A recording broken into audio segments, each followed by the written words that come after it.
Hey, what's going on, you She's guys? sitting here talking to me. What's up? Yeah. Pookie's talking. You know how she does, like, because as soon as we turn the ceiling fan on, Yeah. she gets, like, all talkative about Yeah. it. Like, she's like, look. Look, the fan's on. I don't Yeah. like it. It's going to fall on me. And then she just starts complaining about it. Yeah. Poor little baby. I barely made the show. I was in there, totally forgot had to do a show. Had to go run, put pants on.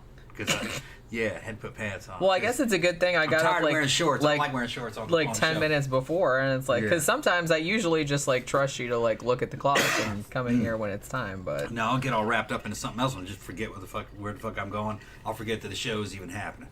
You forget your own name, Yeah. you'll forget your identity, Yeah. probably. I don't know, I'm speculating. We rewatched this episode.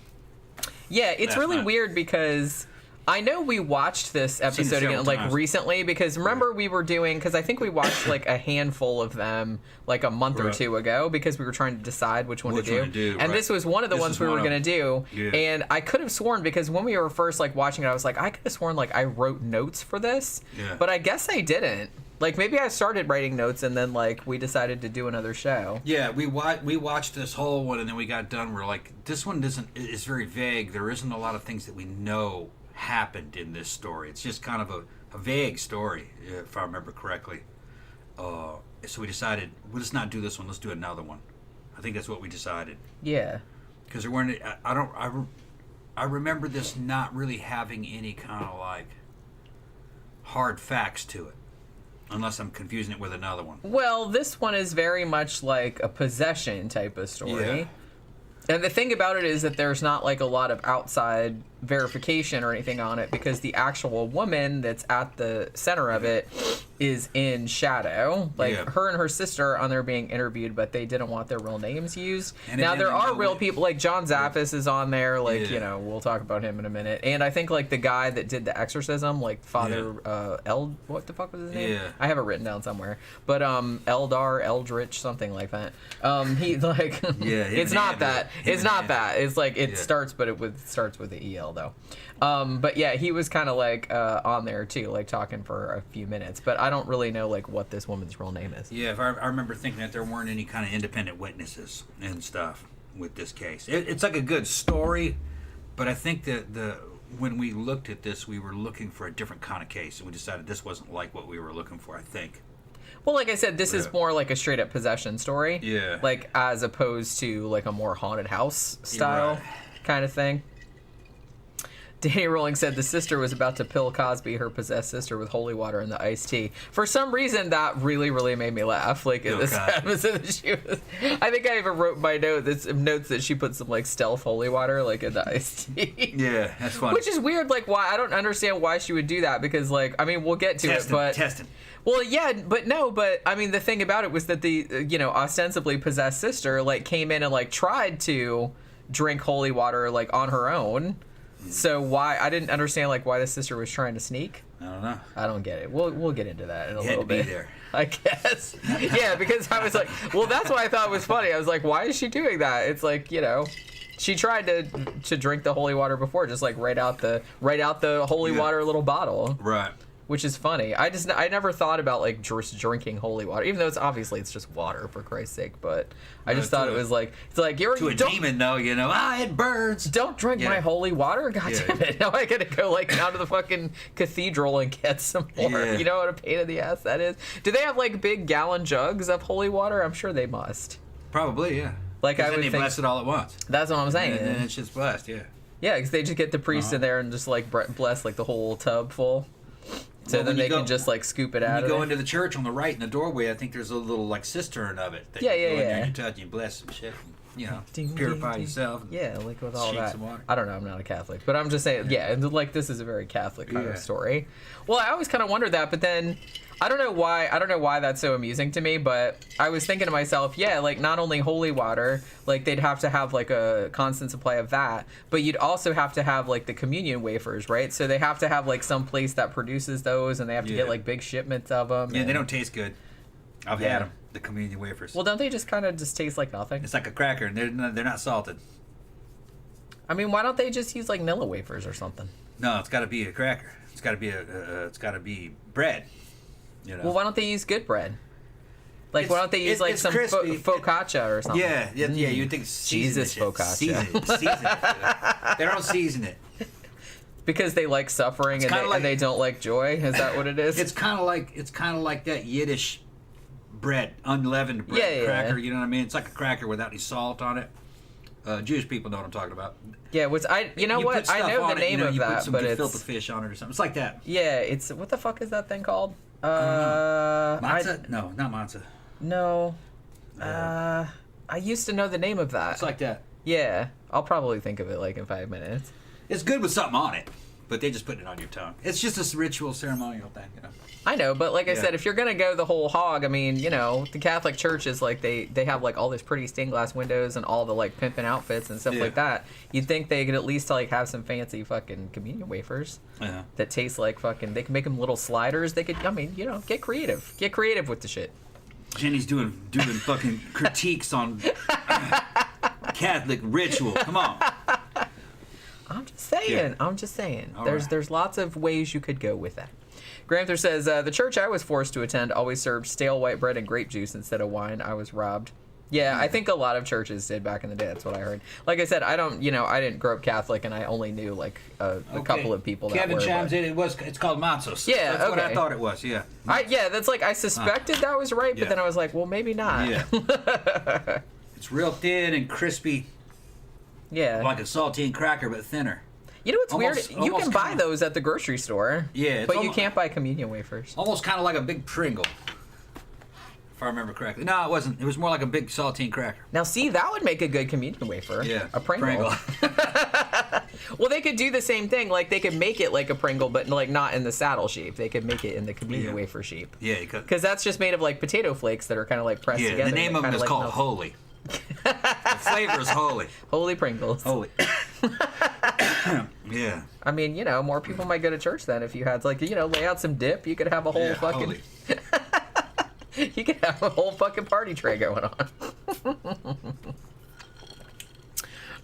Mark says, coming from a rural Irish Catholic family, I can confirm, in a religious household, the more holy water, the better. Yeah. That's just kind of funny that like you'd always have some holy water. Well, I don't know why. But like I said, I guess because I didn't grow up Catholic, so I didn't really know anybody that grew up Catholic. So it's like I'd seen it in movies and shit, but I just thought it was funny that someone would like come in someone else's house and be like, "Where's Mom's holy water?" You know what I mean? It's like that was like really funny to me. I don't know why. I don't know. Donovan's going. It has a great crunch. I say, you put like baba ganoush on it. Yeah. Mediterranean food. Yeah, that sounds good, actually. Yeah. Gramthars says, also, my grandmother always declined communion. Looking back, she was a secret apostate. Sneaky. Danny Rowling said Jenny should drive her Taurus like the mom in this episode drove hers and give Tom the ride of his life. It's that same car. This is like exactly, that is exactly my same car. Might even be the same year. Might be the same year. I have an old ass car. Florida has cooked the paint off of the fucking front of my poor car. The trunk and the fucking hood. Everywhere else it looks brand new except the fucking all the clear coat paint has boiled off the fucking hood. Yeah. And then rust has taken over the back of the damn trunk. It's a 2004. Yeah. I mean, it's almost 20 years old. And repainting that car, I mean, it's silver, you know. Repainting it, I don't think it'd be worth it. It'd probably be cheaper just to get a new hood and trunk out of a junkyard from another state that's silver and just bolt that in place. Probably. Look new again. The car doesn't look old. This fuckers last forever. You get in it though, and you realize how dated the interior is versus other cars. Yeah, it's still got a cassette deck in it. Got a cassette deck in it. It's like going back in time. Although you can buy those things, because I bought one at what is that place, like AutoZone or whatever. You can buy a thing that's like a cassette tape, but like you hook it up to your cell phone and you can like play music through there. So that's what I was doing for a long time. But it's funny. But I don't use the car enough anymore, so I don't have Pandora anymore or anything like that. But like that's what I used. Rarely use it. We basically only use it like to go out a couple times a month, and that's it. And every now and then I drive to a grocery store or Dollar General. And I'm like, I could buy another car, but then I'm thinking like, that's just another bill. That thing's working. Yeah. You know, I computed it out and thought that, and it made sense to where it'd be cheaper to just rent a car whenever we needed one. They even have services that they'll drive the rental to you. Yeah. Usually Enterprise will do that. I don't know about the other ones, but I know I've had that Enterprise. Yeah, in the time I was looking at that, it was only like a couple of years ago. It may have changed now. It would have been cheaper for us to just use rentals because there's no worry about maintenance or tires or oil changes. Or insurance. I don't have to pay insurance every month. Yeah. Which just bring me a car. I need a car overnight, and then it'd be about $70 or $80 back in those days, I think, and it would still be cheaper than a car payment at the rate that we were using it. Yeah, because like I said, we really only use it. Three or four nights a week, a month. Yeah, and like it's nice to have like to drive up to the grocery store. Mm-hmm. Now the Dollar General is you could walk to that if you had to. But you could technically walk to the Publix if you had to, but everything else kind of far. I could use motorcycles for a lot of stuff too because I got motorcycles; they're all paid for. That's true. That's true. I just got to get saddlebags for them. But the thing is that shopping on a motorcycle is fucking crazy. Yeah. Now, if you had a trailer, hooked up a trailer hitch on the back of the motorcycle, they have those little two-wheeled trailers. Out of the motorcycles I have are not great candidates for that, but you could shop at that.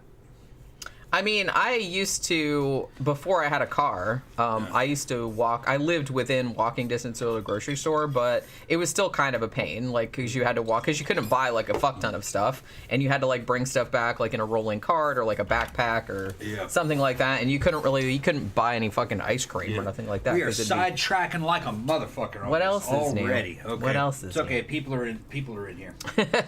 What else is new? Yeah. I mean, well, the whole reason we got started talking about that was because we were talking about the holy water, and then I got off into communion wafers, and then we started talking about food again. Yeah. Because I was like, why didn't they make them good? Somebody mentioned sidecars. Sidecars are extremely unstable, and they ruin a motorcycle's handling. They're very outdated. It's better to trail something behind you. If you got to have it, it's got to be on a damn universal, kind of like a U-joint swivel and two wheels. They have gold wings that carry them around in the back, but you could hook something like that up on a sport bike if you wanted to. Cruiser.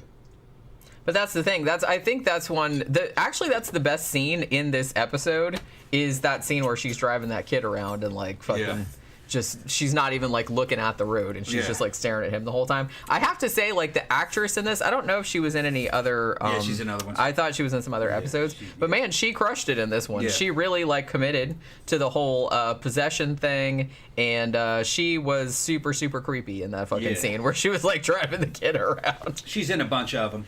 She always plays like the mom type of deal, or the realtor, or she plays a bunch of different roles. She's good. I'm gonna have to look her up on IMDb because especially like in the kind of like final scene of this where they're doing the exorcism, I was like, wow, she really she leaned into that, man. She was like, yep, I'm fucking possessed. She's kind of sexy too. Something about her. She's kind of sexy, kind of creepy, sexy. Creepy, sexy. Yeah. Crexy. Yeah, she's crazy. She was probably in her 40s when she was doing this, so she's probably pushing 60 now. Yeah, because I think that this episode, this was season 3, episode 8. So what was season 3? 2006, 2007? Yeah. Something like that. Yeah. So, so she's probably like way older right now. It's funny how like time flies. How time flies and how old these are. Because it's like we watch them all the time, so it just seems like they don't seem that old. They don't seem that old. Yeah. And then you look at the cars and you're like, no, these are pretty old. Yeah, I was like, oh, look, that's like my old ass car. Yeah. But, what are you going to do? My poor little car. At least it's still running. I don't like to say anything about it because I'll jinx it. You know what I mean? Mm-hmm. Now, I did have, like, the kind of side panel on the passenger side door, like, keeps falling off. Yeah, I had to glue that back in position. I don't know. It doesn't do anything, so I just kind of threw it in the back seat. It's a trim piece. Right. No, I'll put that shit in there, man. It looks tacky. The heat gets to everything here over time, and the heat destroyed the glue. Yeah, everything just keeps, like, cracking off. Yeah. And it just... if that car was red, it'd be long destroyed now. The red never survives Florida. Well, that's why a lot of people just buy white ones. Yeah, it just becomes pink, and then then the paint just burns off of it. Yeah. Down to the bare metal. Yeah. Danny Rowling said she became a Karen to the boyfriend when she was going to blame him for her injuries. Now, see, I was trying to remember, because I watched this last night, and then I watched it again, like, real quick, like, this morning when I was doing the notes. But I was just kind of like, I think after that point, like, we don't see that guy anymore. Like, he was just like, fuck that, I'm out. I don't care if you're possessed or not. Or did he come back later? I don't think he did. To be honest, I was pretty loaded when I was watching this movie. No shit, you were. This episode, I'd seen it several times, many times actually. Well, maybe you'll remember good, like when And you dozed off again. Yeah, at the very end, I started dozing I think that happened like the last time we were watching a movie. He's like, well, you can't tell because he's like sitting like kind of on his side like that, and he had his hand like up like that. Watching it. Yeah. And then like I was making a joke or something, and like he didn't laugh or like react, and I was like, okay. And then like I looked like that, and he was sleeping. And then like I was at the Oasis. I got pretty trashed. Yeah. Yeah. And then like after that. Yeah. Because then like after that, like the credits rolled and I got up to go to the bathroom and I came back and he was still there going, yeah, sleeping. Like that, just like kind of sitting up, and I was just like, okay. I was like, and then he woke up and I was like, well, do you want to watch Dracula? Because that's what we're going to talk about tomorrow. No, too tired. And it was like, what was it? It was like 8:45. Yeah. And then he just fell asleep. Went in the man cave and fell asleep and woke up at like 2 o'clock in the morning. Fell asleep in the man cave. Yeah. I watched a whole other movie. Yeah. that I was gonna review, and then I think I heard you turn the TV off, and I came in bed. I don't remember what time you did because I remember I got in bed there. And I think you were still awake. No, I don't think so because I don't remember you coming in there. Yeah. Okay. And then I woke up at like 3:45 because I had to go to the bathroom again, and then I couldn't go back to sleep, so I laid there for hours and hours. Then I think I fell asleep for like half an hour, but then I woke up at like 7. Yeah. So right. So I'm a little bit tired. But what else is new? I'm kind of like used to it at this point. But yeah, all right. So let's get into talking about The Possessed, season 3, episode 8 of A Haunting. So all of this situation supposedly took place in the fall of 2000. Now, again, this one had the woman that was at the center of it is, in shadow, so she's not using her real name. So, John Zaffis is on there. He's using his real name, obviously. There's like a priest on there who did the exorcism on her. He was using his real name, presumably. But the other people, not so much. So there wasn't like a lot of supplemental material about this one. So the name that they gave her was Mary Volkman, and she is a paranormal investigator. Now, at the very beginning of the story, she gets called out. They don't go a huge amount into like all the details about this, but she gets called out to this farmhouse in Virginia somewhere. And apparently what happened with that was there was like a contractor who was out at this farmhouse, like the barn specifically, I think, and he was like renovating it. And I guess like all kind of paranormal shenanigans were going on in there, and he couldn't like actually, they got so bad that he couldn't like finish the job. She said, the real woman said on there that at one point the circular saw had gone on even though it wasn't plugged in. So, obviously you're going to have a hard time, like, doing shit with stuff like that going on. So, they get called out, her and her team get called out to this barn to, like, investigate whatever the hell was going on here. So she comes out with, she has this other, like, assistant or this other woman that's, like, on the team who's, they're calling her Jane Reeves, but I'm assuming that's not her real name. But yeah, so they're kind of like, she's kind of like a new, paranormal investigator. So they're coming there together, and I think there was somebody else there, like, on the team as well. So they go into the barn to check it out. And I guess because Mary is kind of like the senior member of the team, she said, well, I'm just going to go in by myself, because I don't know, like, not only just because there's paranormal shit might be happening, but also because it just might be dangerous because it's still, like, under construction and whatnot. So she goes in there, and she has, like, a little micro cassette recorder thing, and they're trying to get, like, some EVPs and shit. Now, while she's up in the loft, she's kind of, like, moving some straw around and shit like that, and she sees some candle wax and, guess what? Good old pentagram. So here, the Satanists have been in here. Satanists have been in here everywhere. I kind of feel like that happens on a lot of these episodes, where they move into a house or they move somewhere and they're like, look, Satanists have been here. They draw fucking, yeah, so they've been doing all this black magic. I really don't feel like there's that many people doing black magic. No. I mean, teenagers will go and do, like, they'll draw, like, some fucking pentagrams on shit just to be that way, but I don't think they're actually in there doing fucking rituals or nothing. But yeah, so she finds the pentagram and the candle wax. Here, the goths have been here, obviously. They're to blame for everything.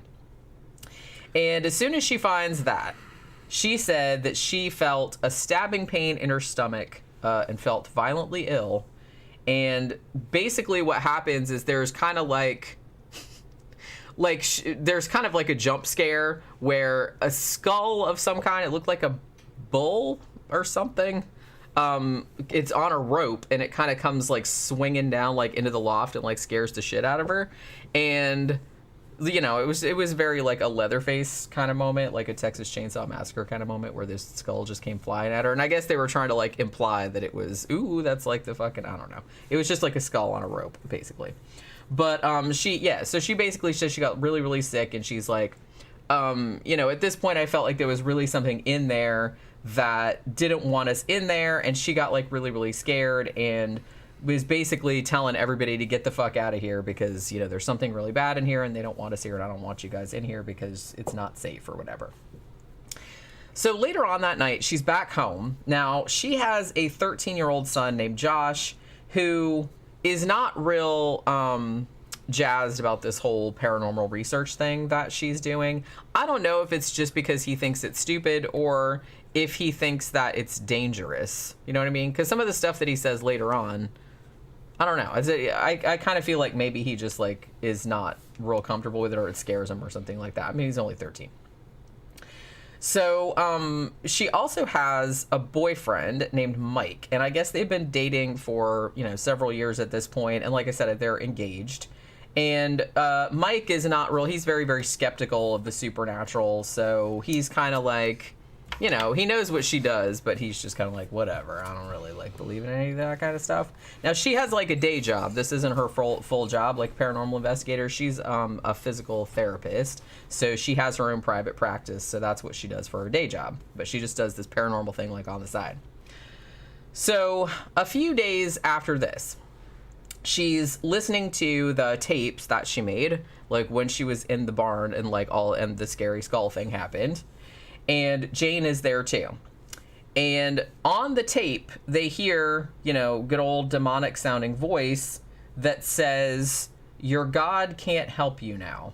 So, yeah, and they're like, holy shit, did you hear that? Yeah, I heard that. So she says that that was the first time anything like that had ever happened to her, like on any other investigation, and it scared the shit out of her. And she said it was very, very clearly not a human voice, and it sounded like super evil. So at this point, Mary calls up her mentor, who's John Zaffis. So if you don't know who John Zaffis is, he's been on a bunch of haunting episodes. He is the Warrens' nephew. And I could be wrong about this, but I thought that he inherited the museum of scary paranormal shit that they had. Last I heard. I thought. I don't know about nowadays, because like I said, this was a while back, and I don't know how old he is now. I think he's still alive. But I think that he's the one that runs the museum, if indeed that's still even around. I haven't really checked, I have to admit. But he's on, like, a lot of these. So, yeah, so he's related to the Warrens. And like the Warrens, he's based in Connecticut. So she asks him about this weird EVP that they got. You know, which, you know, that's not good. A demonic voice saying your God can't help you now. I mean, you know, that's probably not a good thing. So John says, well, when you're like a sensitive individual, that's what he called her. So I'm assuming he meant someone with like psychic powers or whatever. So apparently, like, if you're dealing with some satanic shit, like, you know, people that have been in there doing satanic shit and conjuring up God knows what, that this is going to be like a really dangerous situation. So he says to Mary, because she's a Catholic, you know, I recommend that you know, have to protect yourself in case something gravitated toward you. So it's like, go to mass, go to confession, do all that, you know, all the Catholic stuff. And he also said, I think that maybe you should not investigate this case anymore. You should probably drop it because I think it's going to be too dangerous for you, and like your other investigators might get caught in the crossfire and shit like that. You know. So she was like, well, I guess she didn't really want to drop it because she had kind of like told them that she was going to go through with it, so I guess she didn't. But she did kind of take some precautions, like later on that night, to protect her house and her family. She hung crucifixes in all the rooms, and she has those Blessed Saint medallions, you know what I mean? That like a lot of Catholics have, I guess. So basically she thinks that, you know, God's going to protect her with those. Now, she has a sister named Allison, also not her real name, who is attending grad school in California, and she's going to be like a psychotherapist, I guess. So the two of them like talk on the phone all the time, even though they live like across the country. And So Mary tells her sister that she's worried about this barn case that she's been working on because of the pentagrams and the satanic whatnot. Allison said that she found this very unusual. Like, I guess that Mary had worked on a lot of cases before, and like nothing had really like bothered her or scared her. So the fact that she was freaking out about this one, like, you know, she thought that was a little bit alarming. So she asked her if she's talked to John about it. And she's like, yeah, and he told me what to do and blah, blah, blah. And then, you know, his sister, she's not there, so she can't really do much of anything. And she says, okay, well, I'll just put you on my prayer list, because I guess she's got one of those. So, so that's basically all she could do. So they're like, okay, now everything was fine for about 6 months. And for a while, they started thinking that this whole demonic voice on the EVP was maybe just like a fluke, or, you know, maybe it was just, who knows. So they had kind of, I don't think they forgot about it, but they just weren't really thinking about it anymore. But then something kind of bad happens, like, in the family.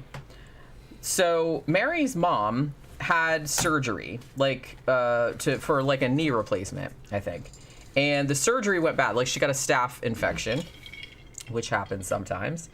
And the infection got really bad, and the doctors were not actually sure if she was going to pull through or not.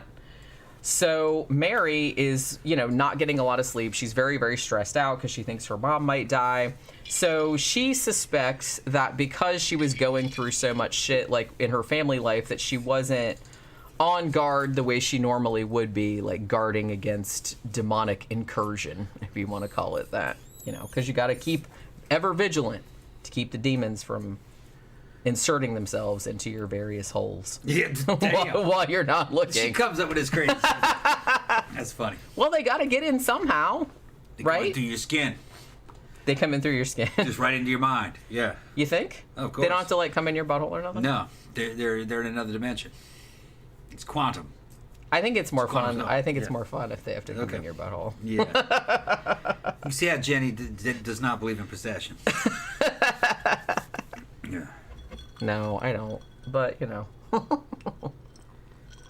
I think it's unlikely. It is, yeah. Yeah. It is, yeah. So, yeah. So, she suspects that maybe this is when the possession occurred, because she wasn't, like, on the lookout for it, right? So, a few nights after this, like, after she, you know, had been in the hospital, like, visiting her mom or whatever, Mary's, like, in her house at night, and she's, you know, just working and shit, like, answering emails and blah, blah, blah. She's like, hey, you know, I had a medical emergency. I can't, like, come investigate your ghost right now. I'll get back with you later on. Let me qualify something I said. I said I think possession is unlikely. The reason why I say that is because the most credible cases that I've heard of or read involving possession can be interpreted also as poltergeist phenomenon. I believe the concept of demonic possession is a misinterpretation of poltergeist phenomena, which does exist. I've seen that.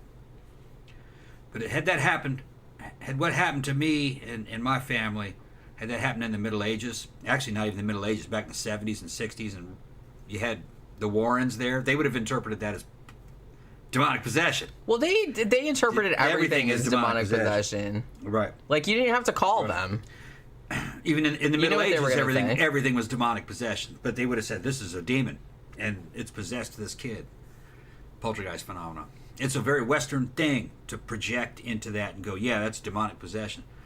There are old cases that happened in the Far East, you know, like Japan, where investigators, samurai, you know, intellectual samurai had seen it and said, no, this is an imbalance of chi coming out of this girl. They didn't interpret it as poltergeist, or excuse me, as demonic. They said it's chi, it's psychic.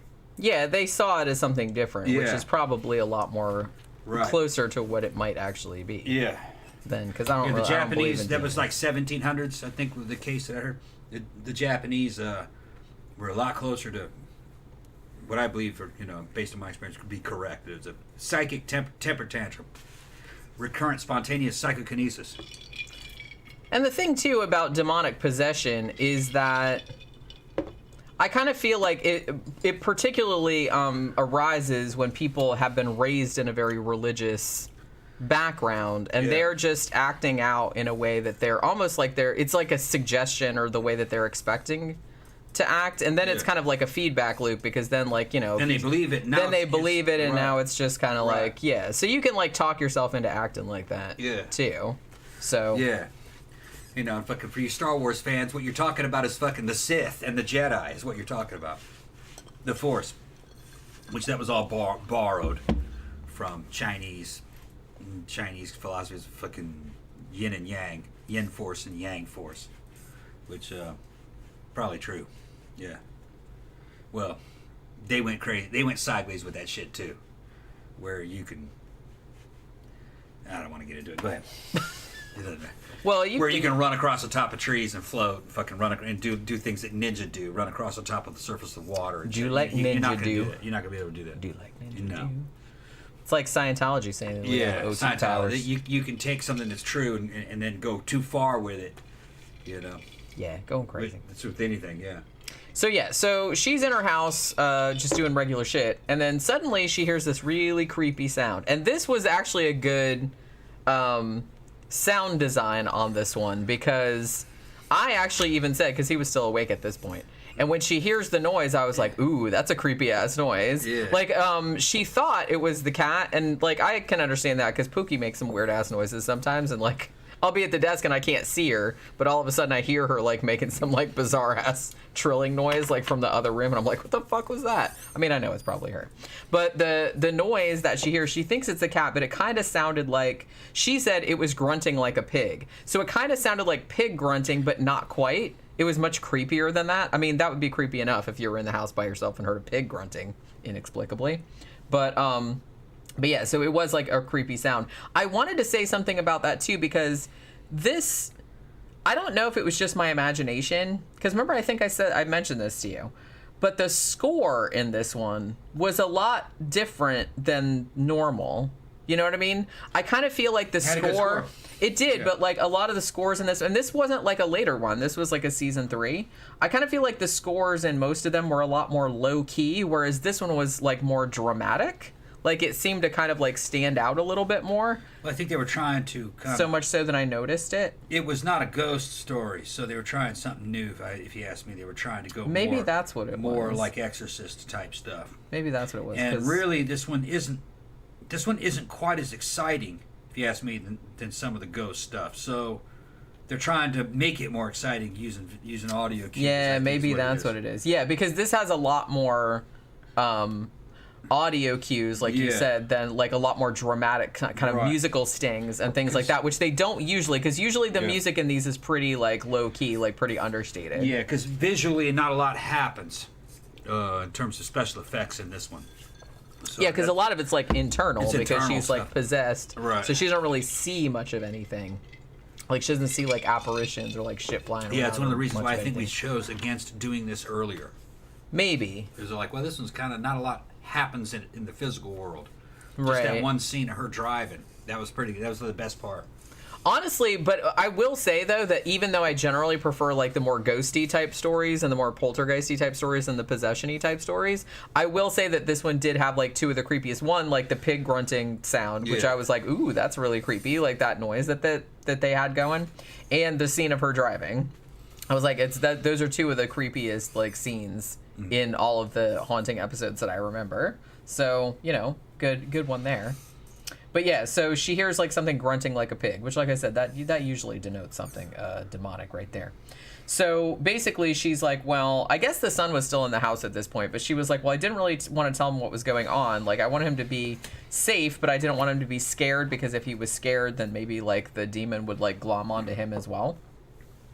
So Mary's mom, happily like gets better from her infection, but she's still in the hospital, and Mary's visiting her.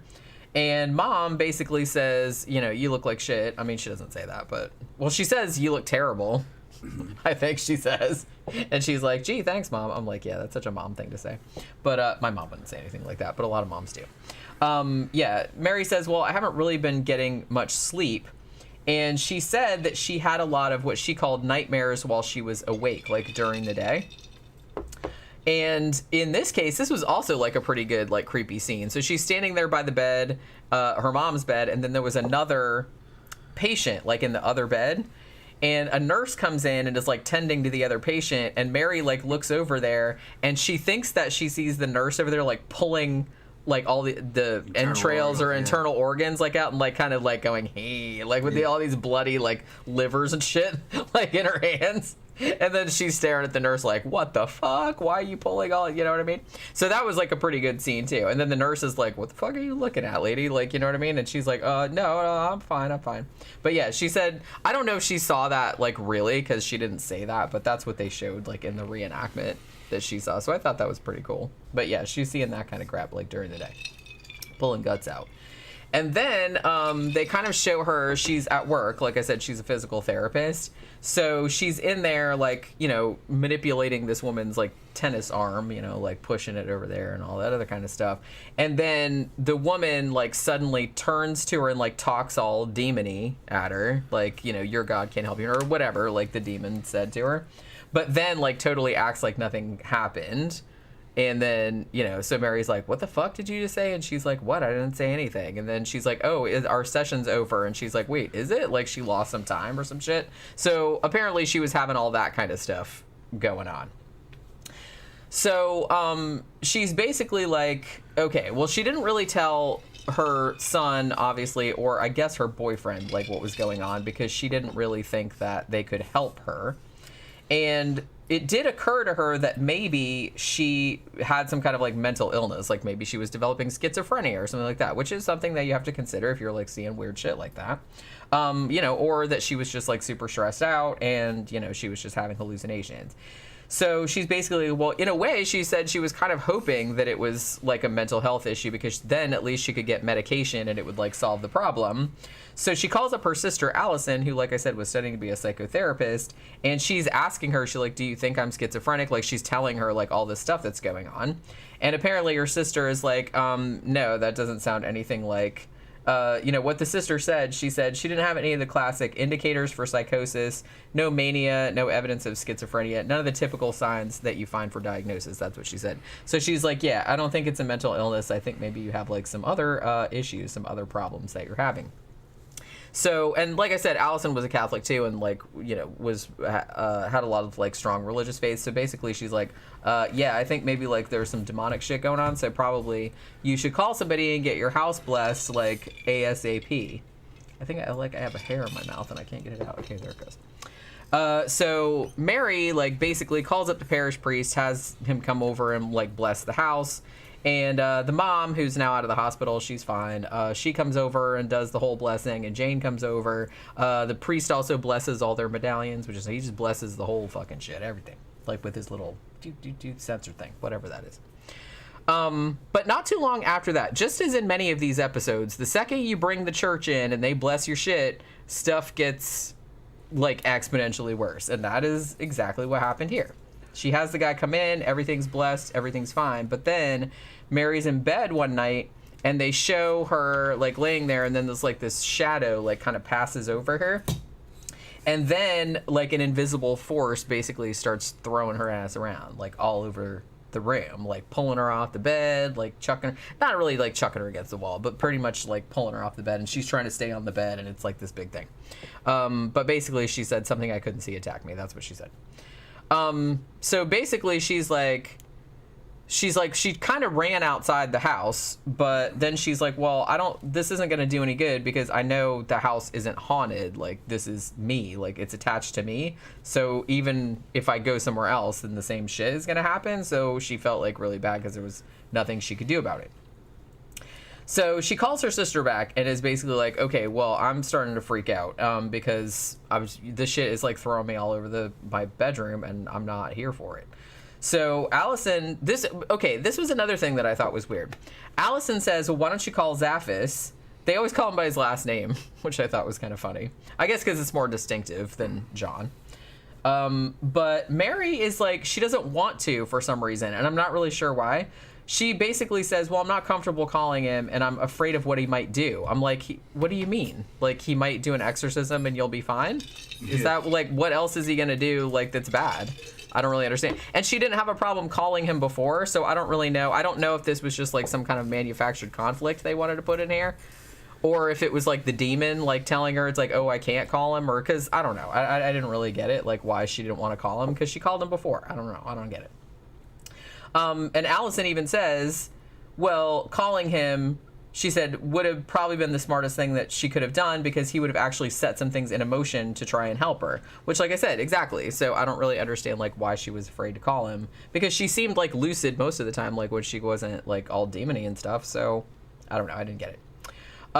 So basically, she's talking to her sister on the phone still, and then she gets all demony, like, when she's on the phone, and basically starts going, like, your faith is nothing, blah, blah, blah, like, doing that kind of stuff. And then Allison's like, yeah, okay, that's, like, immediately, that's not my sister. Yeah, she's demonically possessed. And, you know, and so she's saying that she feels completely helpless, like something's taking over her body, yada, yada. So, she decides, even though that whole priest blessing thing earlier didn't work out so good, like, everything got worse, she decides she's gonna, like, double down on the shit. So they show her, and she's in her room, and she's reading the Bible and all this other stuff. And then she said, like, the medallions that she had, you know what I mean, that the priest had blessed before, she said that she keeps, like, pulling them away from her chest. Like, she said they started, like, burning and itching, and she felt like they were strangling, like she couldn't breathe. And then so she ends up, like, chucking the medallions across the room. Also, and I noticed this too, she chucks the Bible across the room too, but they only showed that in shadow. And I said, I wonder if they didn't show her, like, actually throwing the Bible across the room because people would get offended. Yeah, well, I think the first few seasons, I think it was kind of a religious company that made these. I think they were Christian, so that might be. Didn't we get down to believing that? I mean, that's what I thought. Company? I think it was. That's what I thought. But it's a good product, you know what I mean? I think out of the Christian products, this series is, you know, if they were Christian, I'm pretty sure they were. Out of the Christian products, this series, the first couple seasons were some of the best things they ever made. Yeah. But I was under the impression that, like, the religious company took over later, but I could be wrong about that. All right. Because it's kind of seemed like the first seasons were kind of like a mixed bag. Like, some of them were, like, super religious-y, and then the other ones not so much. Maybe. So, I don't really know. I'm just saying that they were probably just hedging their bets because it's like, well, they wanted to show, like, she's evil and, like, possessed and everything. So it's like, yeah, I'm going to fuck that Bible. And she just, like, throws it across the room. But they're like, well, we can't actually... We don't want to actually, like, have her throw an actual Bible because maybe people on the crew would get offended. Mad, or, like, people... So... I wonder if they came in and, like, changed out the book. Like, they gave her another book. It's like, here's a copy of Twilight. Chuck that across the room. You know what I mean? No one would be offended at that. That's what, I don't know. This is the kind of shit that I think about when I'm watching this show. It's funny. I know. But see, I know, but... You picked up on it, though. But that's because that's how my brain works. That's how my brain works. I noticed, like, weird little shit like that. You know what I mean? It was just something that I noticed. So basically, yeah. So she says at this point, she's like, every time I tried to do anything, like, to make all of this better, I would get attacked. And she said she kind of started to lose her faith, or she started to get kind of, like, mad at God because he was, like, falling down on the job, like, not really helping her out, you know. So there was that. So finally, she calls Zaphis. Like, I don't know why she didn't do it before, but she does. And I kind of laughed at this point. Like I said, props to the actress in this because she actually did a great job. I really like her, and she really, like, committed to it, which I thought was cool. She did not phone this in, like, not by any stretch of the imagination. So she's basically, like, crying on the phone, like, with Zaphis and saying that she thinks she has an attachment. It's attachment. You know, it's a demon. It's, like, stuck on you like a remora on a shark. So that's what I pictured anyway. Now, during the call, though, she starts growling, and then she's basically like, we don't need any help, like, all that kind of stuff. And John's like, oh, yeah, that's definitely a demon, and shit's getting serious, so, you know, we better, like, intervene. So the next thing that happens, like, she's all beat to shit, I guess because of the stuff that happened before, like, with the demon, like, tossing her around the room, because she's got, like, a fucking black eye. She looks like hell. So she drives over to Jane's house, and she tells Jane, I've been attacked, which is obvious because her face is all fucking bruised and shit. Jane says, oh my God, like, did you call the police? Mary said, no, I wasn't attacked by a person. Hey, you remember that barn case we did where we had that really creepy EVP? Yeah, I think that demon has, like, fucking latched onto me and is beating my ass. So, you know. And then while that's happening, I think Danny Rowling brought this up earlier. Then while that's happening, she has, I guess it was like a vision where she growls at Jane about not needing help, and then she threatens her with, like, a rake or some shit. Like, there was a rake or a shovel or something, like, in the front yard, and she, like, picks it up, and then she starts, like, coming at her like that. Like, because, yeah, Danny Rowling would say it was, like, American Gladiators. I thought of that scene, if you've seen, like, Mystery Science Theater, and you've seen that terrible, terrible 80s movie, Hobgoblins, and there's, like, a very long extended sequence in there in which two guys fight each other in the front yard of a tract house with garden implements. It kind of reminded me of that, like, big time. If you know, you know. If you've seen it, you know what I'm talking about. So yeah, she's like basically like, wow, I'm gonna get you this fucking rake or shovel or whatever the fuck it is. And there's that. But then, like, Jane's little boy, like, peeks around the door like, Mommy, what the fuck's going on out there? And then they're like, oops, like, that didn't really happen. Like, she was just imagining it. So I guess the demon was making her see, like, this is what you'll do if you stay here. You know what I mean? So she kind of, like, snaps out of it, and then she's like, okay, well, I have to leave because if I don't, you know, I'm gonna hurt you guys. And I don't really watch this. She's just like, bye. And then she, like, goes and gets in her car and, like, drives back home. So Jane, at this point, and they don't really go a lot into this, but Jane, at this point, she starts wearing, like, her medals and all that. And then she goes back in her house, like, after this incident. And then her little boy, like, toddles into the living room and says, Mommy, there's a man in the other room. Mm-hmm. And then she's like, what the fuck? And then, like, so she goes, like, with the thing, like, the cross, and she's praying and shit like that, like, looking around in the closet and everything like that. I think she saw, like, a shadow, at least in the reenactment, but she doesn't find anything. Like, she goes in the closet and there's nothing in there. But they don't really go into that anymore. Like, they don't really say that Jane, like, saw any shit at her house, like, other than that one thing. So I thought that was kind of, like, a little bit of a loose end there. So later on, Mary comes home late, and Mike, her boyfriend, is wondering where she's been. It's like, oh my God, I was worried sick, blah, blah, blah. I thought you were in a car accident. And then at that point, like, Mary, or at least the demon, like, you know, sitting on her, basically, like, runs Mike off. Like, she's like, just get out of our lives, pow! And then she, like, she just fucking smacks him right across the face like that. And she's saying, I don't love you, Mike, and blah, blah, blah. And then she says, if you don't leave, I'm going to call the cops and tell them you did this to my face. Because, like I said, the demon, like, fucked up her face, right? Yeah. Like, beat her up. I remember when she did that. Yeah, and I was like, ooh. Yeah. And then she said later, and I don't think you see the boyfriend after this.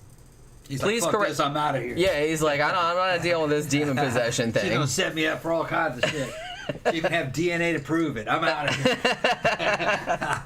That's what I mean. Yeah. I was just kind of like, he was just like, okay, no, I'm washing my hands. I don't either, honestly. Man, I don't gotta protect himself. I don't. She hit you with a rape charge. Well, the thing about it's not even just that. It's just like if she thinks she's possessed by a demon, whether she really was or not, it's just like, I'd be like, yeah, I don't think I need to, like, fucking... What's Pookie doing? She's laying on her back, went, Rawr, and then rolled over and looked at me. There's nothing I can do. She's so weird. Maybe Pookie is possessed by a demon. It's a possessed by a demon, Pookie? Yeah. Okay.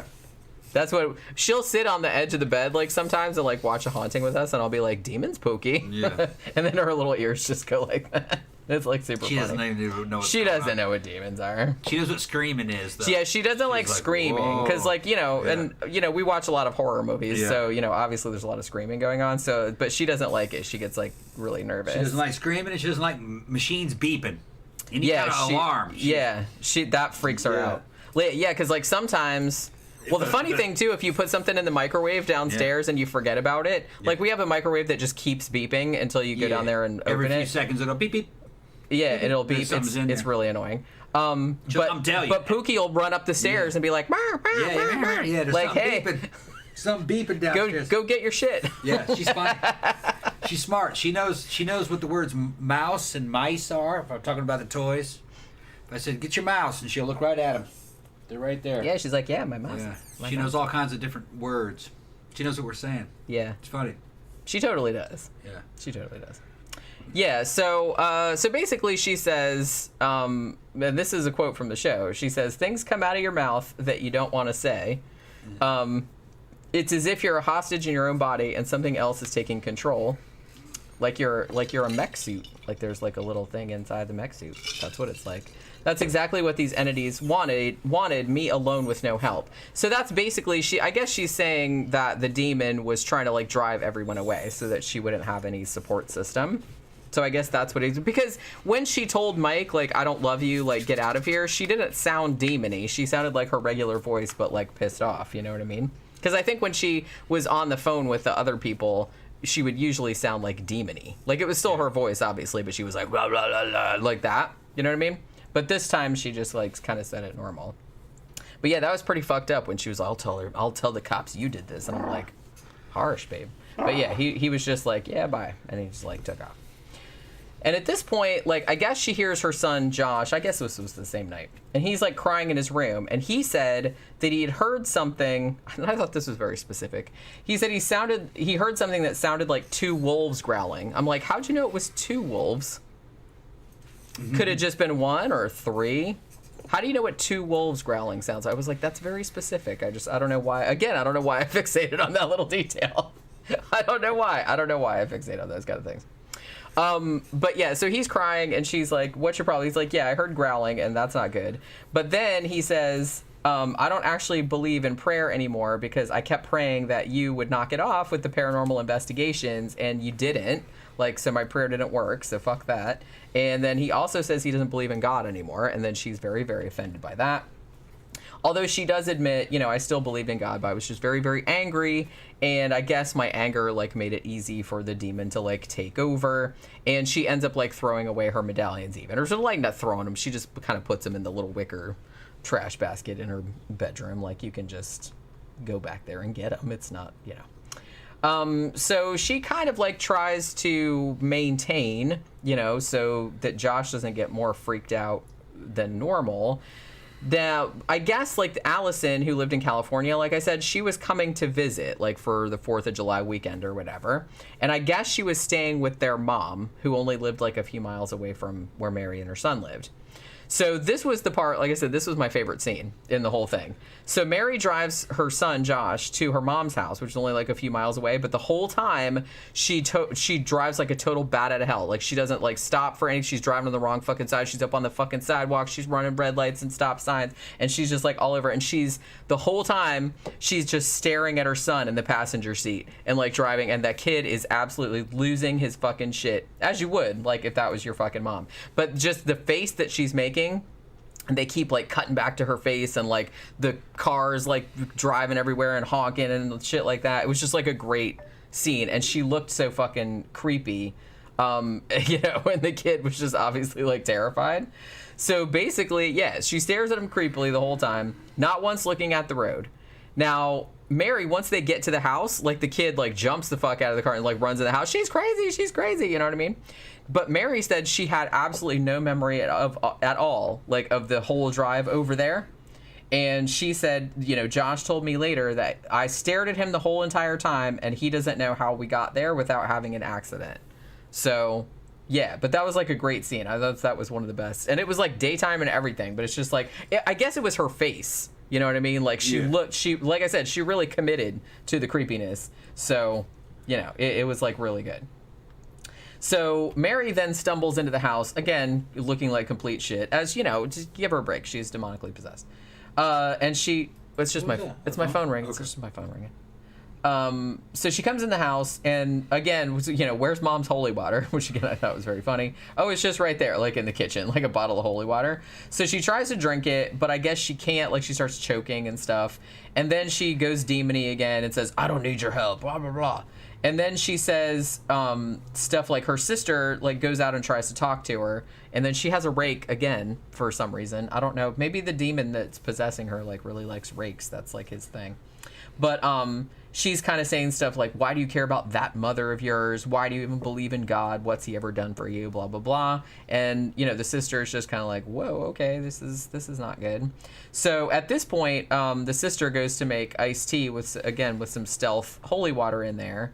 But then she comes out with the glasses. She puts holy water in everybody's, which I don't know why. I don't know. I just thought that was really funny. She puts holy water in everybody's tea. Let me get you some more ice. Yeah, all my ice melted. But then she comes out like with 2 glasses, like, hey, we're gonna drink it. There's totally not holy water in here, so you're not. It burns, but you know.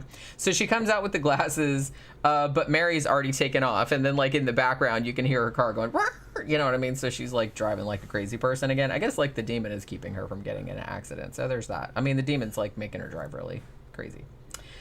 So at this point, Allison, the sister, calls Zaphis and says, yeah, shit's getting really bad with Mary. We really need to, like, move on this. We need to do something about this because it's getting out of control. So Zaphis says, well, keep Josh, the son, there at the mom's house, and I'm going to call some people, and they're going to call some people, and we're going to, like, arrange an exorcism. And that's how he said it on the show too. Like there was, there was a dramatic pause, and I think you had fallen asleep by this point. Okay, yes. But I was just like, you know, and he's going to arrange for an exorcism. And I just like laughed. I was like, ooh, dramatic pause. I really like that. Yeah. I love the fucking. I mean, Anthony Call is like diabolical. Yeah, he's like fucking iconic. He's iconic. Yeah. But it's just kind of like, it's funny because nowadays, I mean, there's been like 40 bajillion like exorcism movies. It's like, oh, exorcism, yawn. You know what I mean? But it's just like, so it was funny to me that they were trying to like do this big dramatic. In case you've never heard of it before. Right. An exorcism. You know what I mean? Well, at least they didn't like explain what an exorcism was. Because that happened like on some of the older shows. Yeah, they're explaining what an exorcism They always, well, and like I said, nowadays, and I think even on this one, when they say EVP, like they always say electronic voice phenomenon. Like they explain what it is. I'm like, every motherfucker knows what that is now because of the proliferation of paranormal TV shows. Yeah, if they're watching that program, they know what an EVP is. Yeah, I'm like, duh, everybody knows what a damn EVP is. Even I know what it is. Everybody knows what an EVP is. But I just think it's funny that they have to like explain. But like I said, at least they didn't explain, well, an exorcism is a thing where you just like read the Bible at people and try to like expel the demon from their body. So there's that. So Zaphis says, you know, we didn't necessarily know. He's like, we were kind of like, you know, we thought this was going to be dangerous. We didn't know what kind of demon we were dealing with. We didn't know if she was going to become violent. We didn't know if like something bad was going to happen to her son. So they had to like do something like as soon as possible to kind of get her away from like the son so she wouldn't hurt him or nothing.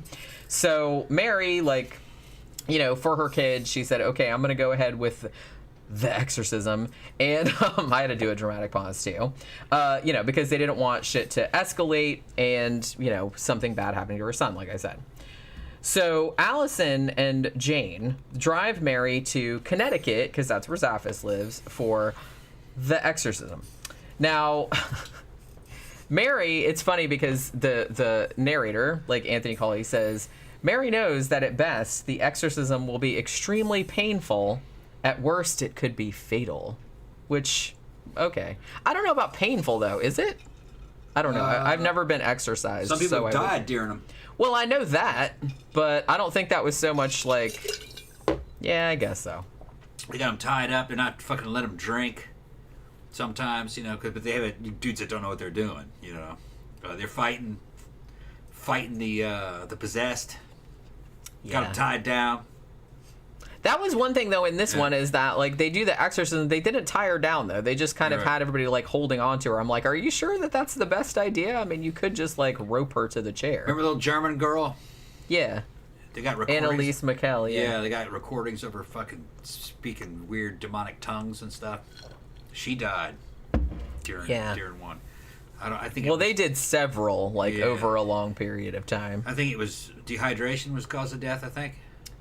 She looked starved and she looked awful. Yeah, we did a show about her a long time ago. Right. I don't really know what the situation was.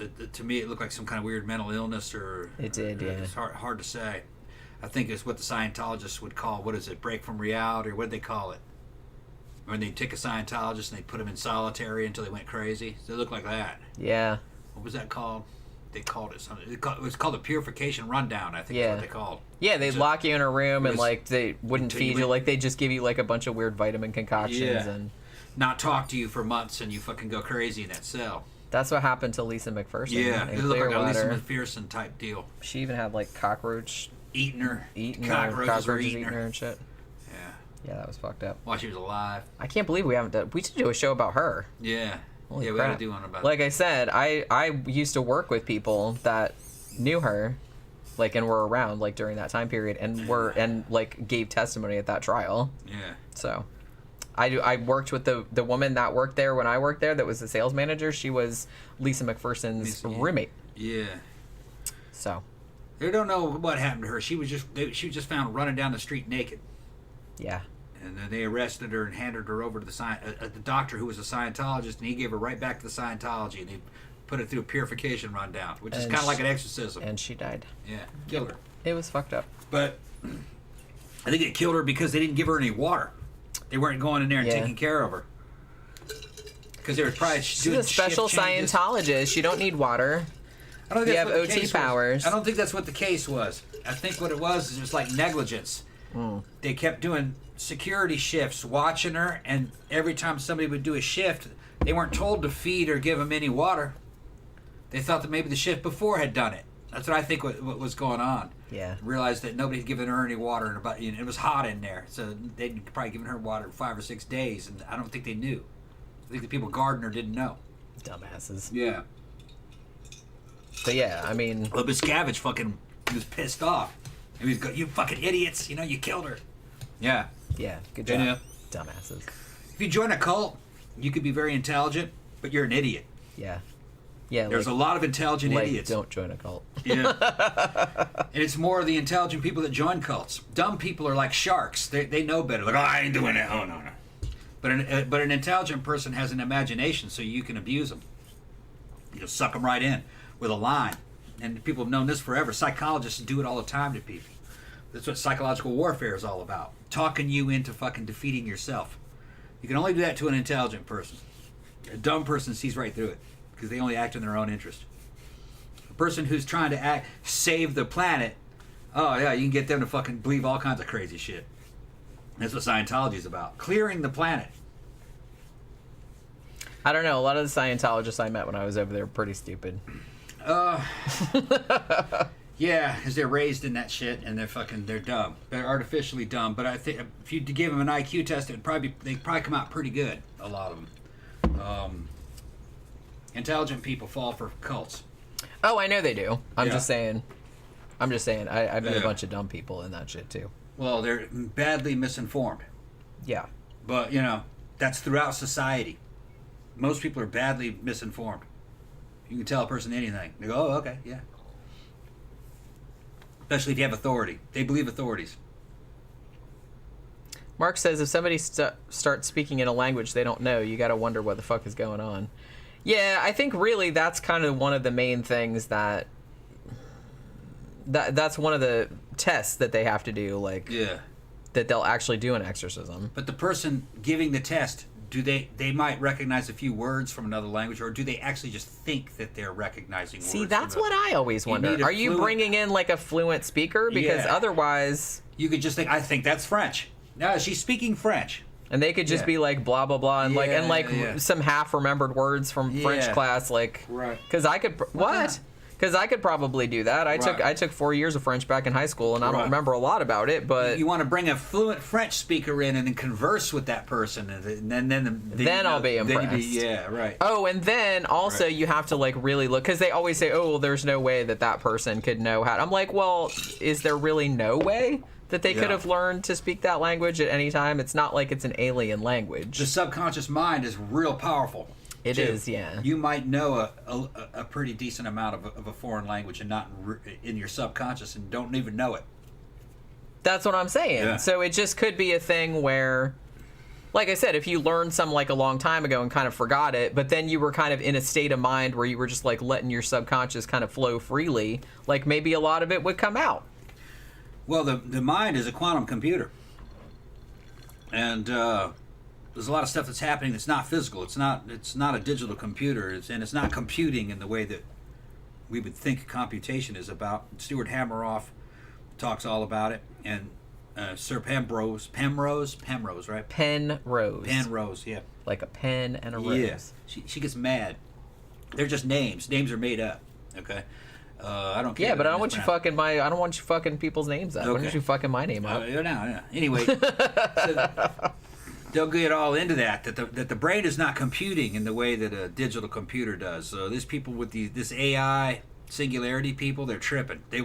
That computer will be, you might be able to get it to mimic a human mind to a certain extent, but that thing will never be a living creature. It will never have a feeling of qualia. It will never feel that it exists. It'll only be an illusion. Well, there's a bunch of stuff happening inside your subconscious, whether that subconscious is inside the brain or outside in some kind of quantum field. There's stuff happening in that subconscious that only a quantum computer could do. You might know a couple of languages and be unaware of it. That's theoretically possible. Yeah, I mean, just from hearing it. Just from hearing it. Yeah, it might be in there somewhere. Because that mind, your unconscious mind may have cracked those codes and already deciphered what all that shit means, and can reproduce it to a certain extent as long as it had heard the word, or fake it slightly. If say, well, it's a Latin language, so this noun will probably be like this in Romanian, or some shit like that. Yeah, you know more than you think you do. You know more than you think you do. Right. So that's why some of the characters in your dreams do things that you would never do, and they would say things that you wouldn't say, and sometimes they'll solve a problem that you wouldn't solve, and you're like, well, shit, who was that character? Well, came out of me. It came from my mind. So your mind is a lot more powerful than you think. A lot of these geniuses said that they saw the mathematical solutions to these massive equations and problems inside of theoretical physics. They saw it in a dream. Okay. Well, and that happens a lot. Like, if you have a problem that you're thinking about, like, sometimes you'll think of a solution in a dream. That happens to a lot of people. Yeah, so don't underestimate the human mind. And that's kind of why I'm very, very skeptical of these, because you can't jump to, oh, this person knows a language they don't know, or they're doing this kind of stuff, therefore demons exist. I'm like, that's a whole other realm, demon existence. There's too many hurdles that you have to overcome before you can jump to that. You know what I'm saying? And like I said, a lot of stuff, even if you had to go like paranormal in the sense of like, poltergeist activity and shit like that, I would rather just go there instead of like going way out on a limb and talking about demons, because like I said, that's a whole other kettle of fish. Yeah. If demons exist. The demon people tend to be religious. Yeah, right? That's what I'm saying. And in this country, they're talking about Christianity. Yeah. The problem with the demon people is that the Bible, the Old Testament and the New Testament, do not agree on what a demon is. It'll call, what you doing, Poke?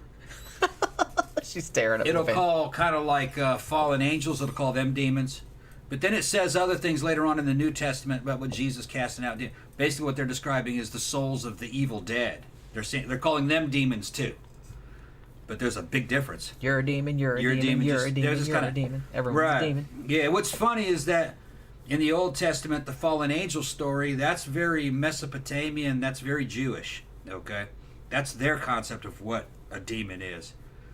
Then you get in the New Testament, the spirits of the evil dead angle is a very Roman concept. They're two very different concepts. That the evil dead are demonic, and that's something you got to worry about. In the Old Testament, they didn't worry about that because there was just Sheol, the grave, the underworld, and all the dead people were in there. There wasn't any hell. They didn't go to hell. They didn't even go to heaven. They just went to Sheol. The only people that went to heaven was like Methuselah, and I think Noah got taken. No, Noah just got. Did Noah get taken? I don't remember. No, I think Enoch got taken, and I think Abraham got taken. Everybody else just died. There was no reward or punishment, really. But people forget that. Kevin Donovan says, Demon Wind, go watch it. I've actually seen it. I don't remember it making much of an impression. I remember like Shudder added it like a couple years ago, and I remember watching it. Maybe I'll watch it again one of these days. It might be on Tubi, but I don't remember. I kind of remember it, but I don't remember that much about it. So they go to Connecticut, which I guess was 8 hours away from wherever the hell they were. I think it was in Virginia somewhere. So they go to Zaphis' house, and he says when Mary got there, she looked at him like all fucking, like with hatred and all this other kind of shit. So the exorcism is going to be done by a priest who was on there talking, whose name was Father Larry Elward. And he had worked with Zaphis for like a quarter century at this point. So as I said, I'm not sure if this is how it happened in real life, but they basically just sat her in a chair, and then they had like Jane and Allison and all them there. It's like, hey, you hold her arms and we'll hold her legs and stuff. I'm like, you can't just, why don't you just get some zip ties or something like that? Like, I don't know why they would like sit there, because she could punch you or kick you or some shit like that, or barf on you. I don't know. But yeah, so they're all like holding her down. Also, I thought this was kind of charming. This was the first time I've ever seen a musical exorcism. I don't think I've ever seen that. He sang it, like when he first started doing it, because normally, like, I don't think they've ever shown this on a haunting, and I've never seen this in a movie. I mean, I'm sure it's probably been in a movie. It was like a Catholic song? Yeah, and he was like, a monk song. And I'm just like, whoa, it's musical. I was like, musical exorcism. That would be like that's delightful. That's like something you would do in an Islamic exorcism too. I've seen them kind of sing. Yeah, I've seen that kind of stuff, but I'd never seen like I'm sure they do it. Yeah. Like I've seen them do like Catholic mass where they're like singing and stuff, but I never saw specifically an exorcism that was like in somebody's house that was like a sing-song exorcism. I'm like, ooh, that's kind of neat. And then they were all kind of singing along. I'm like, ooh, they all know this song. That's kind of cool. Get out, demons. It was like that kind of thing. Like, that's not what it sounded like, but you know what I mean. I just thought that was kind of, I just thought that was really funny. Again, that was like another thing that like really struck me as funny. I don't know why certain details in this like strike me as funny, but they do. So yeah, musical exorcism. And at this point, like the priest said, she started reacting really violently. She started saying to Jane, I think, that she kept saying, I have a present for you, I have a present for you. And I'm like, is she going to barf in her face? Because I'm out of here. But I don't know if they ever said, like, what the present was, like, what she was talking about. I don't know if, because she's like, oh, like, she was going to take her to hell or something like that. I'm like, that's not a present, though. Like, I don't know. I just thought it was weird that they harped on that so much, and then I don't think they really, like, followed through, like, with what the present was. Because I was like, is this going to be bad? Like I said, she's going to throw up in my face. Because that's what it sounded like it was leading up to, but it didn't.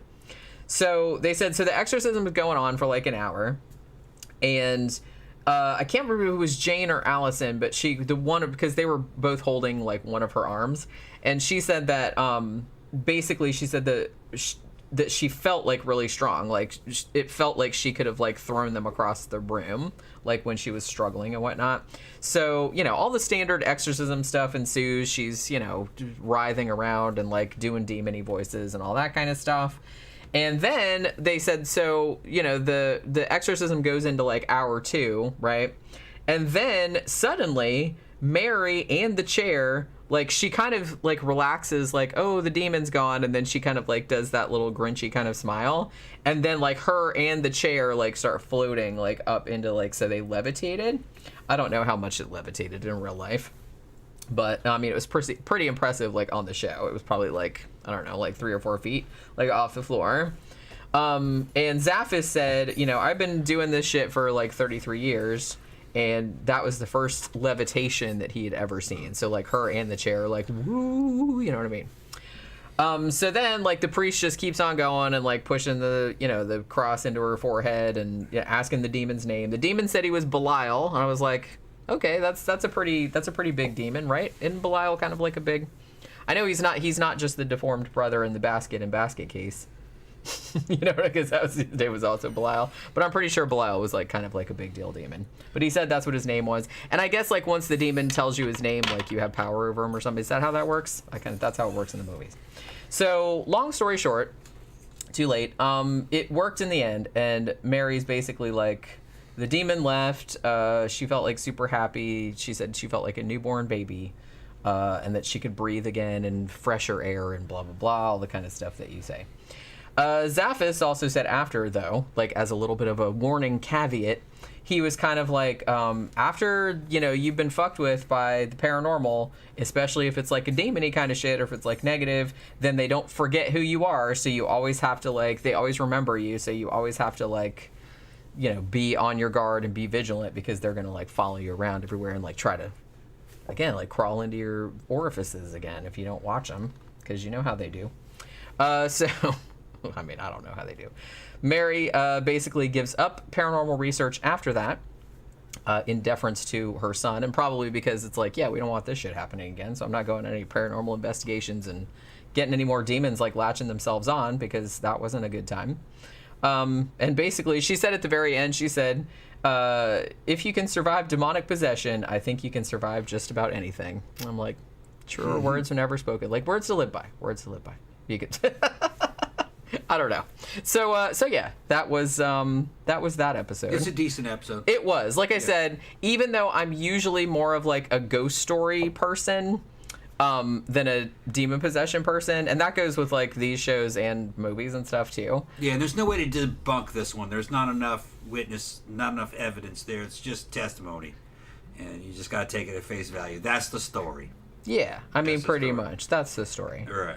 And, you know, and like I said, I did like, this did have, like, 2 of the creepiest scenes, like, in the whole series in it. One of them wasn't so much a scene. It was just, like, the sound design. Like, because I said that grunty piggy noise.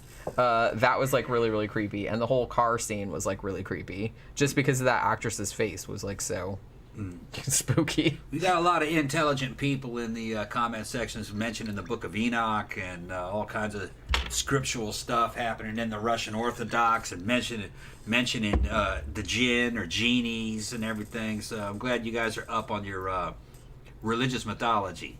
You know, I call it mythology, and I say that with respect. I like mythologies, and there's a lot of truth in mythology. But it's obvious that if you read any of those books, these are stories. Stories to explain things. There may be some truth in it. Or at least it was true from their point of view. They're telling what they thought, you know, was happening. But, yeah, and then somebody talked about the Watchers in Book of Enoch. If you watch Aronofsky's Noah, they're in there too.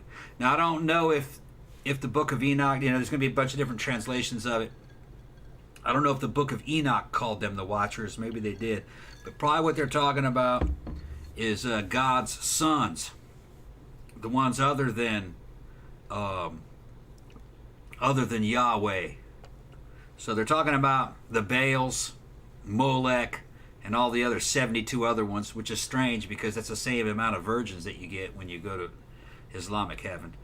But they were crossbreeding with women, making giants and Nephilim, just like in the Greek mythology, making demigods.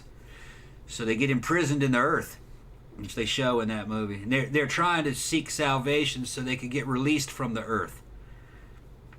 Which basically, you're talking about extraterrestrials, super beings from the stars. And that's actually kind of how they're shown in Darren Aronofsky's Noah.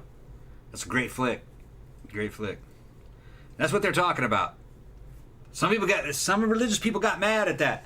But I've never read the Book of Enoch, but I've been told all about it through, you know, Dr. Price, and seen his interpretations of certain parts of the book. I know in general a lot of the stuff that happens in Enoch, which is part of the Apocrypha. It's an apocryphal text. It's not in the Old Testament, but priests read it back in the day. And evidently, according to Dr. Price, that story is accurate. Or the Darren Aronofsky movie Noah is accurate to the Apocrypha. It's a slightly different interpretation, but it's more of a modern interpretation. A lot of religious people got mad. That's not in the Bible. No, it's in Enoch. Yeah. Great movie. Ben says the Jewish name for that book is the Book of Watchers. Book of Watchers? Okay. Yeah, Enoch. Okay. Yeah. Kevin says, we sing a portion of Mass in Latin now. I always wait for the possessed parishioners to go nuts. Yeah, I'm just saying, I knew that they had, that they sang some of the portions. I just never saw, an exorcism specifically that they sang before. So I thought that was kind of neat that they had that on this show. Because I wasn't expecting it. I was just expecting your standard, exorcism with a, get thee behind me, Satan, or whatever the fuck they say. And then he just started singing, and I was like, oh, that's nice. It's funny you guys are talking about the Watchers in the Book of Enoch. It just kind of dawned on me. Probably the reason why in Roman early Christianity, demons are spirits of the evil dead and not fallen angels is probably because in the Book of Enoch, they were freed. A lot of them reached salvation when they helped Noah cause the flood. So it could be that there's just there's no mention of Satan. Satan was in heaven. And in the New Testament, you just talk about the dragon and the Antichrist mostly. So it could be the reason why Roman Christians said that demons were the evil dead is because the sons of God got freed from the earth and went back to heaven, because that's what's shown in the movie. That's probably why. Roman Jews and Roman Christians probably said, no, all those guys, the Watchers, they all got freed. The only demons that are left are the spirits of the evil dead. It's probably what they're talking about. But only guy who would really know would be Dr. Price, or guys that know those stories real well. Because they're not really mentioned. Yeah, because those guys, I think, all got freed. We'll see. We'll see. Did you know the story that well, Jen? No. Yeah, I think they all got freed when they helped Yahweh create the flood. So, I think so. Maybe somebody in the comment section might know more about it. That's probably what happened. So the Roman Christians and Roman era Jews probably didn't believe in about these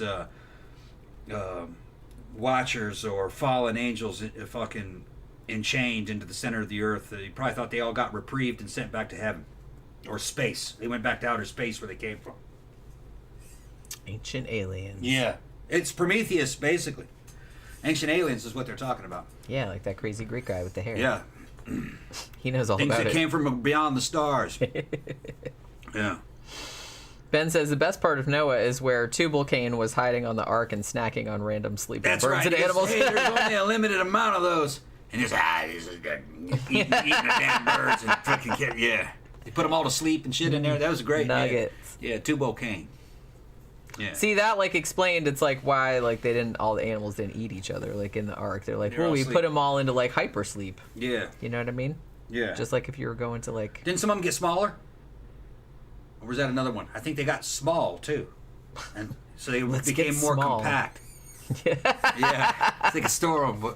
But you know, yeah, they used fucking magic. God magic. They could do like Dr. Pretorius and Bride of Yeah. Frankenstein and like make them all all really little and like Yeah. put them in little jars Yeah, and there wasn't two and then of put each. water on them and like There wasn't. like, People mess it up that there was like male and female, two of each kind. No, it says that, what is it? There's two or three. It says two different things. In some passages, I think it says 4 pairs or 5 pairs of the clean animals and 3 pairs of the unclean animals. I don't The remember. filthy animals. There's a bunch of them.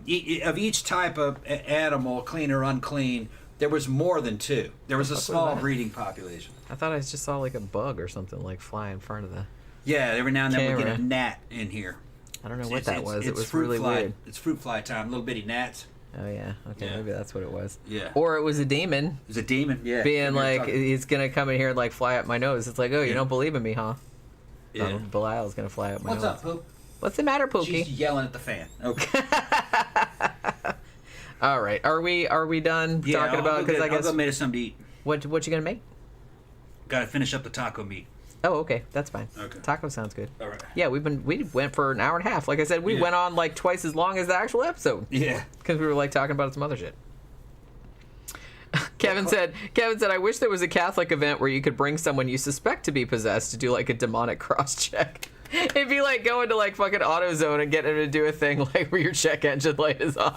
But Yeah. it's like your check possession light. That would be fucking Yeah, hilarious. Ben is saying that it sounds a lot like the Titans from the Greek. Yeah, it does. Because they had to get rid of the Titans, and then the new gods came in. They were playing a lot of that.